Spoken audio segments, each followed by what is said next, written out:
ਦੋਸਤੋ, ਅੱਜ ਸਾਨੂੰ ਅਜਿਹੀ ਸ਼ਖਸੀਅਤ ਨਾਲ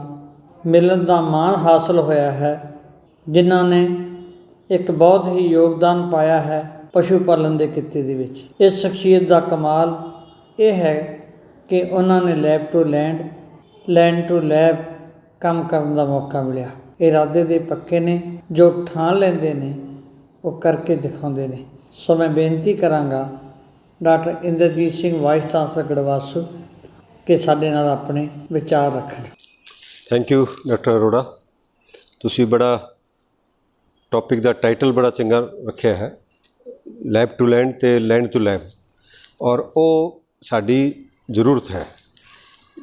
ਕਿਉਂਕਿ ਇਹ ਜਿਹੜੀ ਗੜਵਾਸੂ ਹੈਗੀ ਇਹ ਕੋਈ ਟ੍ਰੈਡੀਸ਼ਨਲ ਯੂਨੀਵਰਸਿਟੀ ਨਹੀਂ ਹੈ। ਗੜਵਾਸੂ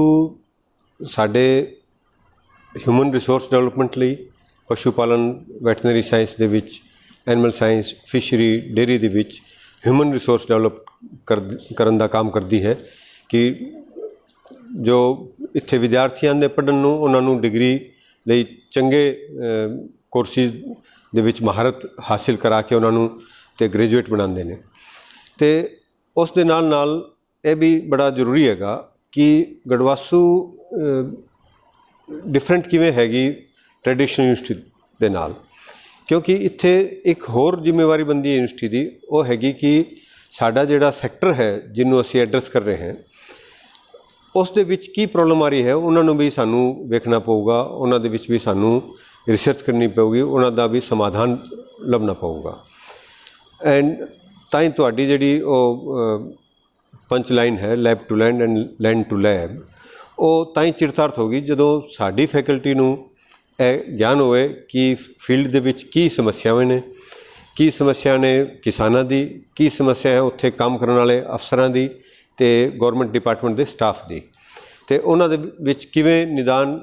ਆ ਸਕਦਾ ਹੈ ਕਿ ਸਟੇਟ ਗੌਰਮੈਂਟ ਨੂੰ ਜੇ ਕੋਈ ਐਡਵਾਈਜ਼ਰੀ ਦੇਣੀ ਹੈ ਕੋਈ ਪੋਲਿਸੀ ਦੇ ਰਾਹੀਂ, ਤਾਂ ਉਹ ਕੀ ਐਡਵਾਈਜ਼ਰੀ ਬਣ ਸਕਦੀ ਹੈ ਕਿ ਜਿਹੜਾ ਡਿਪਾਰਟਮੈਂਟ ਹੈ ਉਹਨਾਂ ਦਾ ਕੰਮ ਸੁਚਾਰੂ ਰੂਪ ਤੋਂ ਚੱਲੇ। ਹਾਂ, ਮੇਰੀ ਖੁਦ ਦੀ ਜਿਹੜੀ ਕੈਰੀਅਰ ਰਿਹਾ ਹੈ ਉਹ ਵੀ ਇਸੇ ਤਰ੍ਹਾਂ ਰਿਹਾ। ਮੈਂ ਪਹਿਲਾਂ ਯੂਨੀਵਰਸਿਟੀ ਰਿਹਾ, ਫਿਰ ਰਿਸਰਚ ਇੰਸਟੀਚਿਊਟ 'ਤੇ ਰਿਹਾ, ਯੂਨੀਵਰਸਿਟੀ 'ਚ ਟੀਚਿੰਗ ਸੀ, ਉਹ ਵੀ that was also agriculture university. Then ਮੈਂ ICR ਦੇ ਰਿਸਰਚ ਇੰਸਟੀਚਿਊਟ 'ਚ ਆਇਆ, ਉੱਥੇ ਮੱਝਾਂ ਦੇ ਉੱਤੇ ਖੋਜਬੀਨ ਕਰੀ ਅਸੀਂ, ਔਰ ਉਸ ਦੇ ਬਾਅਦ ਮੈਂ ਪੰਜਾਬ ਪਸ਼ੂ ਪਾਲਣ ਵਿਭਾਗ ਦੇ ਨਿਦੇਸ਼ਕ 'ਤੇ ਵੀ ਮੈਨੂੰ ਕੰਮ ਕਰਨ ਦਾ ਮੌਕਾ ਮਿਲਿਆ। ਤੋ ਜਿਹੜਾ ਯੂਨੀਵਰਸਿਟੀ 'ਚ ਸਿੱਖਿਆ ਸੀ, ਜਿਹੜਾ ICR ਇੰਸਟੀਚਿਊਟ 'ਚ ਸਿੱਖਿਆ ਸੀ, ਜੋ ਗਿਆਨ ਪ੍ਰਾਪਤ ਕੀਤਾ ਸੀ, ਉਹ ਇੱਥੇ ਐਨੀਮਲ ਹਸਬੈਂਡਰੀ ਡਿਪਾਰਟਮੈਂਟ ਦੇ ਵਿੱਚ ਥੋੜ੍ਹਾ ਅਪਲਾਈ ਕਰਨ ਦੀ ਮੈਨੂੰ ਕੰਮ ਟਾਈਮ ਥੋੜ੍ਹਾ ਛੋਟਾ ਸੀਗਾ, ਪਰ ਫਿਰ ਵੀ ਉਹਦੇ ਬੇਸਿਸ 'ਤੇ ਕੁਛ ਨਾ ਕੁਛ ਇੰਪਲੀਮੈਂਟ ਕੀਤੀ, ਕੁਛ ਵਿਜ਼ਨ ਦਿੱਤਾ ਡਿਪਾਰਟਮੈਂਟ ਨੂੰ ਕਿ ਇਹਨਾਂ ਦੇ ਉੱਤੇ ਕੰਮ ਹੋਣਾ ਚਾਹੀਦਾ। ਹੁਣ ਜਦੋਂ ਇਸ ਯੂਨੀਵਰਸਿਟੀ 'ਚ ਵਾਪਸ ਆਇਆ ਮੈਂ, ਅਤੇ ਇਸ ਅਹੁਦੇ 'ਤੇ ਜਿੱਥੇ ਯੂਨੀਵਰਸਿਟੀ ਨੂੰ ਸਟੀਅਰ ਕਰਨਾ ਹੈ ਅਤੇ ਨਾਲ ਦੀ ਨਾਲ ਜਿਹੜਾ ਐਨੀਮਲ ਹਸਬੈਂਡਰੀ ਸੈਕਟਰ ਹੈਗਾ ਉਸ ਦੀ ਸਾਰੀ ਦੀ ਸੋਚ ਰੱਖਦੇ ਹੋਏ, ਚਾਹੇ ਉਹ ਡੇਅਰੀ ਦਾ ਹੈ, ਫਿਸ਼ਰੀ ਦਾ ਹੈ ਜਾਂ ਹੈਲਥ ਸੈਕਟਰ ਹੈਗਾ, ਪਸ਼ੂਆਂ ਦੀ ਹੈਲਥ ਦਾ ਹੈ, ਉਹਨੂੰ ਸਾਰੇ ਨੂੰ ਨਜ਼ਰ 'ਚ ਰੱਖਦੇ ਹੋਏ ਕਿਵੇਂ ਯੂਨੀਵਰਸਿਟੀ ਨਾਲ ਅੱਗੇ ਵਧਣਾ ਹੈ ਅਤੇ ਕਿਵੇਂ ਲੈਂਡ ਟੂ ਲੈਬ ਪੁੱਠਾ ਆਇਆ ਜਾਏ ਕਿ ਜਿਹੜੀ ਲੈਂਡ ਦੀ ਪ੍ਰੋਬਲਮ ਹੈ, ਜਿਹੜੀ ਫੀਲਡ ਦੀ ਪ੍ਰੋਬਲਮ ਹੈ,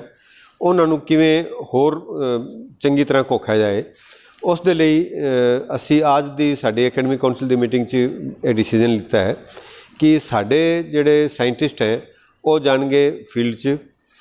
ਮਹੀਨੇ 2 ਮਹੀਨੇ ਦੀ ਉੱਥੇ ਸੈਬੈਟੀਕਲ ਲੀਵ ਲੈ ਕੇ, ਛੁੱਟੀ ਲੈ ਕੇ ਜਾਣਗੇ ਅਤੇ ਉੱਥੇ ਉਹ ਇਨ ਡੈਪਥ ਸਟੱਡੀ ਕਰਨਗੇ ਕਿ ਕਿਸ ਤਰ੍ਹਾਂ ਦੇ ਕੇਸ ਆ ਰਹੇ, ਉਨ ਕੇਸਾਂ ਦੇ ਵਿੱਚ ਕੀ ਪ੍ਰੋਬਲਮ ਆ ਰਹੀ ਹੈ, ਉਹਨਾਂ ਦਾ ਕੀ ਇਲਾਜ ਚੱਲ ਰਿਹਾ ਹੈ ਫੀਲਡ ਦੇ ਵਿੱਚ, ਉਹ ਇਲਾਜ ਚੱਲ ਰਿਹਾ ਹੈ ਉਹ ਠੀਕ ਚੱਲ ਰਿਹਾ ਹੈ ਜਾਂ ਉਹਦੇ ਵਿੱਚ ਕੋਈ ਮੋਡੀਫਿਕੇਸ਼ਨ ਕਰਨ ਦੀ ਲੋੜ ਹੈ। ਜੇ ਸਾਡੇ ਡੇਅਰੀ ਵਾਲੇ ਜਾ ਰਹੇ ਹੈ ਕਿ ਕਿਹੜਾ ਕੋਈ ਪਲਾਂਟ ਚੱਲ ਰਿਹਾ ਹੈ ਉਹ ਕਿਵੇਂ ਚੱਲ ਰਿਹਾ ਹੈ, ਉਹਦੇ ਵਿੱਚ ਕੀ ਵੈਲਿਊ ਐਡੀਸ਼ਨ ਹੋਰ ਕੀਤੀ ਜਾ ਸਕਦੀ ਹੈ, ਕਿਹੜੇ ਪ੍ਰੋਡਕਟ ਹੋਰ ਬਣਾਏ ਜਾ ਸਕਦੇ ਹੈ। ਜੋ ਫਿਸ਼ਰੀ ਵਾਲੇ ਉਹ ਫਾਰਮਰ ਦੇ ਅਤੇ ਐਨੀਮਲ ਜੋ ਫਿਸ਼ਰੀ ਡਿਪਾਰਟਮੈਂਟ ਦੇ ਜਿਹੜੇ ਫਾਰਮ ਹੈ ਉੱਥੇ ਜਾਣਗੇ, ਉੱਥੋਂ ਸਿੱਖਣਗੇ ਕਿ ਕੀ ਪ੍ਰੋਬਲਮ ਹੈ, ਕਿ ਕੋਈ ਚੰਗੀ ਚੀਜ਼ ਇਹਨਾਂ ਨੂੰ ਸਿੱਖਣ ਦੀ ਵੀ ਮਿਲੇਗੀ ਅਤੇ ਨਾਲ ਉਹਨਾਂ ਦੀ ਪ੍ਰੋਬਲਮ ਜਿਹੜੀ ਹੈ ਉਹਨਾਂ ਦਾ ਵੀ ਪਤਾ ਚੱਲੂਗਾ। ਐਟ ਦ ਸੇਮ ਟਾਈਮ ਅਸੀਂ ਇਹ ਚਾਹਾਂਗੇ ਕਿ ਜਿਹੜੇ ਫੀਲਡ ਸਟਾਫ ਹੈ ਉਹ ਵੀ ਯੂਨੀਵਰਸਿਟੀ ਆਈ ਹੈ, ਕਿਉਂਕਿ ਫੀਲਡ 'ਚ ਜਿਹੜੇ ਆਫਿਸਰ ਵੈਟਰਨਰੀ ਅਫਸਰ ਲੱਗੇ ਉਹਨਾਂ ਨੂੰ किसी ने 25 साल पहला डिग्री की है, किने 15 साल की है, किन्ने साल होए ने, तो थोड़ा सा डिसकनैक्ट हो जाता है। लेटेस्ट जिहड़ी हैपनिंग है फील्ड दे विच, जिहड़ी लैब दे विच जो लेटेस्ट टैक्नोलॉजी डेवलप हो रही है, उस दे विचाले कुछ न कुछ गैप रह जाता है। तो उस गैप नूं पूरा करन लई असीं ये चाहांगे कि फील्ड के जिहड़े वैटरनरी डॉक्टर हैं वो इत्थे आन, इत्थे साडे जो क्लिनिकल डिपार्टमेंट जो पॉलीक्लिनिक च काम कर रहे हैं, हस्पतालों च काम कर रहे हैं, वो आके जो क्लिनिकल डिपार्टमेंट है उत्थे 2 महीने 3 महीने की इसी तरह की सैबेटिकल लीव लेवे। इस दे लई असीं पंजाब सरकार नूं लिख रहे हैं कि वो डॉक्टरां लई इस तरह के छोटे कोर्स असीं बनाए हैं, सर्टिफिकेट कोर्स बनाए ने, सैबेटिकल लीव का असीं प्रपोजल दिता है। छोटे सर्टिफिकेट कोर्स हैं जो 1.5 महीने तो 2 महीने के ड्यूरेशन के हैं, कुछ 6 महीने की ड्यूरेशन के भी हैं, और पीजी डिप्लोमा कोर्स 9 नए कोर्स असी स्टार्ट करने जा रहे हैं इसी साल। आज की मीटिंग असी अप्रूव किए ने एकेडमिक काउंसिल ने। वो सारे इस नूं ध्यान रखे हैं कि जोड़े साडे फील्ड च डॉक्टर हैं, चाहे जोड़े बेरोजगार डॉक्टर हैं, वो अपनी आप दा व्यवसाय करने लई उन्होंने किस स्किल की लड़ पैंदी है, जिहदी हो सकता उन्होंने स्टडी के टाइम, पढ़ाई के टाइम उन्होंने इन्नी गौर नहीं की उन्होंने, बट नाउ दे फील कि उन्होंने होर इहदे विच इन डैप्थ स्टडी करना है, प्रैक्टिकल हैंड्स ऑन ट्रेनिंग उहदे विच लेनी है। तो उन्होंने लिए असीं 9 कोर्स स्टार्ट किए, जिन्हें विचों क्लिनिकल बोवाइन प्रैक्टिस का है, क्लिनिकल कैनाइन प्रैक्टिस का है, छोटे कुत्तियां दी, कोई घोड़ियां दी प्रैक्टिस करना चाहता है, उन्होंने लिए वक्रे कोर्स हैं। कोई जो बंदा अपने एक्सटेंशन दे विच कोई यह चाहता है, जिवें तुसीं अपनी खेती दे नाल मिल के उपराला कर रहे हो कि अपना ज्ञान जिहड़ा है वो आगे किवें भेजा जाए, तो वो भी कुछ लोग वो भी डिप्लोमा करना चाहेंगे, पीजी डिप्लोमा होगा, ग्रेजुएशन के बाद होंगे। इसी तरह फिशरी विच 4 नए कोर्स असी स्टार्ट करने जा रहे हैं। वो 4 कोर्स जोड़े हैं उन्होंने दे विच एक्वा कल्चर का है, एक हैचरी मैनेजमेंट का हैगा, कोई फिश प्रोसैसिंग का है। तो इस तरह के कोर्स हैगे। तो जोड़े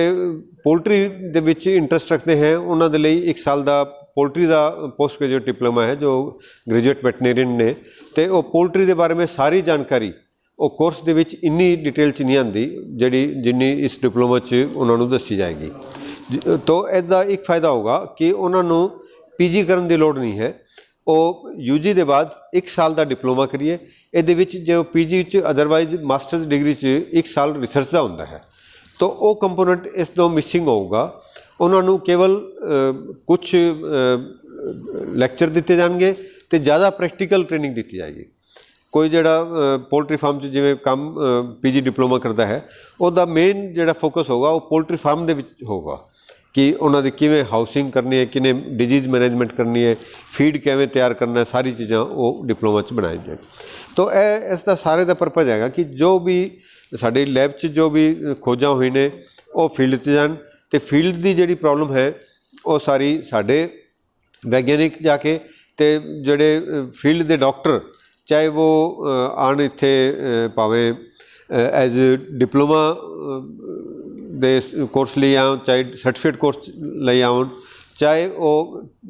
सैबेटिकल लीव ते आन, तो वो उत्थे दी प्रॉब्लम लैके इत्थे दोबारा उन्हां दे उत्ते डिस्कस करें साडे साइंसदानां दे नाल, साडी फैकल्टी दे नाल, ते उन्हां दा कोई ना कोई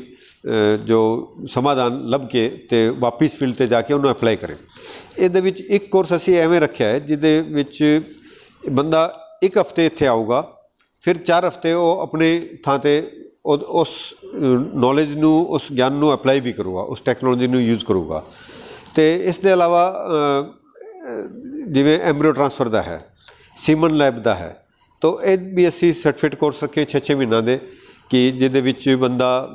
एक डिप्लोमा भी कर सकता है दोनों कोर्सों को मिला के, या केवल जे सीमन करना चाहे, सीमन फ्रीजिंग का जो कोर्स करना चाहे तो केवल 6 महीनों का है। एम्ब्रियो ट्रांसफर टैक्नोलॉजी का कोर्स करना चाहे वो भी 6 महीनों का है। तो वो सर्टिफिकेट कोर्स वक्रे हैं, तो एक डिप्लोमा कोर्स उन्होंने कंबाइन करके 1 साल का होगा। तो एक फार्मर नूं इहदा की फ़ायदा होगा वो मैं तुहानूं दस देवां कि जो किसान है, कोई साडा यूनिवर्सिटी का बंदा उन्होंने नाल है, कोई KVK का बंदा उन्होंने नाल है, ਜਾਂ ਕੋਈ ਔਰ ਇੰਸਟੀਚਿਊਟ ਦਾ ਬੰਦਾ ਉਹਨਾਂ ਦੇ ਨਾਲ ਹੈ, ਉਹ ਹੀ ਤਰੱਕੀ ਕਰਦੇ ਹੈ। ਖੇਤੀਬਾੜੀ 'ਚ ਲੈ ਲਿਓ, ਚਾਹੇ ਪਸ਼ੂ ਪਾਲਣ 'ਚ ਲੈ ਲਿਓ, ਚਾਹੇ ਮੁਰਗੀ ਪਾਲਣ ਹੋ, ਸੂਰ ਪਾਲਣ ਹੋ, ਹੋਰ ਕੋਈ ਵੀ ਕਿੱਤਾ ਹੋ, ਚਾਹੇ ਫਿਸ਼ਰੀ ਦਾ ਹੋ।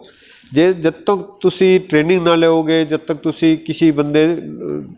ਦੀ ਉਂਗਲੀ ਨਹੀਂ ਫੜੋਗੇ, ਜਦ ਤੱਕ ਕਿਸਾਨਾਂ ਨੂੰ, ਵੀਰਾਂ ਨੂੰ ਉਹ ਉਨਾ ਲਾਭ ਨਹੀਂ ਹੋਊਗਾ ਉਸ ਕਿੱਤੇ ਵਿੱਚ ਜਿੰਨਾ ਇਹ ਗਿਆਨ ਹਾਸਿਲ ਕਰਕੇ ਆਊਗਾ। ਤੋ ਮੇਨ ਇਹਦਾ ਇਹੀ ਹੈਗਾ। ਅਤੇ ਇਸ ਲਈ ਮੈਂ ਤੁਹਾਨੂੰ ਇਹ ਦੱਸਣਾ ਚਾਹੁੰਦਾ ਕਿ ਜਿਹੜੇ ਵੀ ਕਿਸਾਨ ਹੈ, ਚਾਹੇ ਉਹ ਬਾਗਬਾਨੀ ਕਰ ਰਹੇ ਹੈ, ਉਹ ਵੀ ਯੂਨੀਵਰਸਿਟੀ ਦੇ ਨਾਲ ਜੁੜੇ हैं, ਚਾਹੇ ਉਹ ਪਸ਼ੂ ਪਾਲਣ ਕਰ ਰਹੇ हैं तो सक्सेसफुल है, चाहे उन्होंने डेयरी अपनी खुद दी लगाई हुई है, तो पोल्ट्री फार्म वाले वो सारे काफ़ी लोग पहला ट्रेनिंग लेंदे ने, तो बीच भी विचाले भी उन्होंने ट्रेनिंग की लोड़ पैंदी रहिंदी है। तो वो भी असी उन्होंने फार्मर की, तो जो फील्ड स्टाफ जो उन्होंने ट्रेनिंग दिंदा है, उन्होंने ट्रेनिंग भी लगावांगे।